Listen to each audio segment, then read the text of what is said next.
बिहार को लोग आज भी वही समझते हैं, जाति का हिसाब, परिवार की सियासत और वही पुराने चेहरे। लेकिन 2025 के चुनाव में ऐसा कुछ हुआ जिसने इस पूरी तस्वीर को बदल दिया। इस बार वोट बैंक नहीं बदला, वोट देने वाला इंसान बदल गया।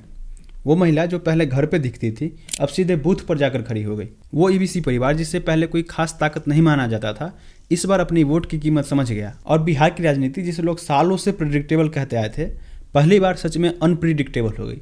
यह बदलाव किसी नेता ने नहीं किया, इसे घर की औरतें और हर दिन मेहनत करने वाले ईबीसी परिवारों ने बनाया है।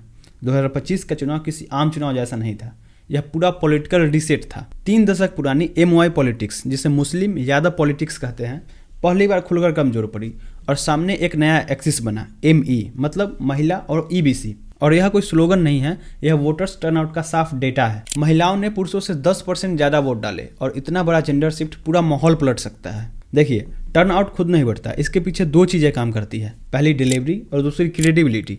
वीमेन फोकस्ड स्कीम सिर्फ बोली नहीं गई, लोगों ने उसे सच में महसूस किया।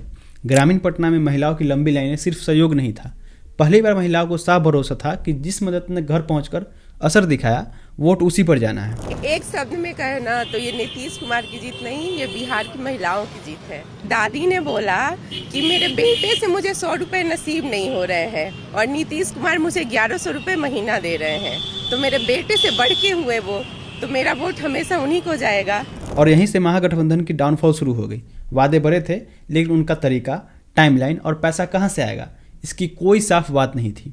बिहार के वोटर्स को नौकरी के वादों पर पहले से ही शक था, क्योंकि उसे योजना नहीं, एक साफ रास्ता चाहिए। जब वो साफ रास्ता दिखा ही नहीं तो भरोसा अपने आप ढह गया। अब ईबीसी की कहानी देखिए। दरभंगा, मधुबनी, वैशाली और समस्तीपुर, जहां पहले वोट बिखरा रहता था, इस बार साफ वहीं पे कंसोलिडेशन दिखा।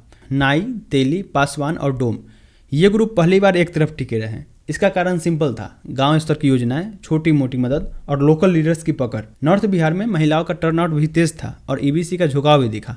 साउथ बिहार में सबसे बड़ा मुद्दा सुरक्षा रहा।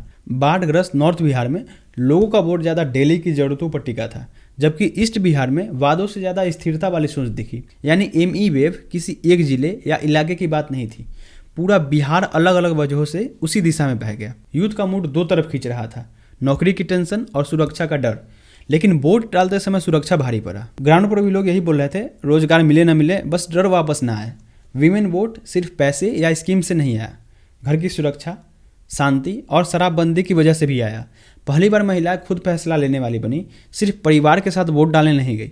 माइग्रेशन भी अंदर ही अंदर बहुत बड़ा असर डाल रहा था। जो लोग सालों से बाहर कमा रहे हैं, उन्हें भाषण पर नहीं, स्टेबल माहौल पर भरोसा होता है। ईस्ट बिहार में यह पैटर्न दिखा, लोगों ने कम बोला और ज़्यादा किया वाला मॉडल को चुना। अब वोटर साइड पिक्चर को अपोजिशन साइड हालात से जोड़कर देखो तो कहानी और साफ हो जाती है। महागठबंधन अंदर से बिखरा हुआ था, सीट बंटवारे पर झगड़ा था, लीडरशिप पर कन्फ्यूजन था और कैंपेन की दिशा किसी को ठीक से समझ नहीं आ रही थी। वोटर ने इसे साफ महसूस किया, ये खुद नहीं तय कर पा रहे हैं, हमें क्या संभालेंगे। गलत टिकट बंटवारों ने तो आग में घी डाल दिया। पुराने मजबूत चेहरे हटाए गए, कमजोर नाम लाए गए। वर्कर्स ने कुछ नहीं कहा, लेकिन अंदर से कैंपेन को सपोर्ट नहीं किया। यह जोर से किया गया विरोध नहीं था। बूथ लेवल की मशीनरी लगभग बैठ गई थी। बिहार में चुनाव टीवी पर नहीं, बूथ पर जीता जाता है। और जब बूथ एजेंट कम हो और तैयारी ढीली हो और मोबिलाइजेशन धीमा पड़े, तो ओपोनेंट की हल्की सी हवा तूफान बन जाती है। अपोजिशन की मैसेजिंग भी उलझी हुई थी। अनएम्प्लॉयमेंट और इन्फ्लेशन 2 बड़े इशू थे, लेकिन इन्हें जोड़कर एक नैरेटिव नहीं बनाया गया। वोटर्स मुद्दा नहीं चुनता, वह साफ कहानी चुनता है। एनडीए ने वो कहानी दे दी, अपोजिशन नहीं दे पाया। अंदरूनी टकराव ने कई जगह कास्ट ग्रुप तक को बांट दिया। तेजस्वी को बड़ा और लालू को छोटा दिखाने वाली ब्रांडिंग भी उल्टी पड़ी। लोगों को लगा कि पार्टी अपनी ही विरासत से डर रही है। ऊपर से यादव हैवी टिकट, बाकी बैकवर्ड कम्युनिटीज को लगा कि गठबंधन उनको बराबर जगह नहीं दे रहा है। अब पूरी तस्वीर साफ होती है, यह चुनाव सिर्फ एमई वेव से नहीं पलटा, ये 2 तरफ की चीज़ें एक साथ मिलने से पलटा है। पहला वोटर साइड, जहाँ वीमेन और ईबीसी का झुकाव, योजनाओं का असर, सुरक्षा की चिंता, बाहर कमाने वालों की सोच और अलग अलग इलाकों में छोटे छोटे बदलाव।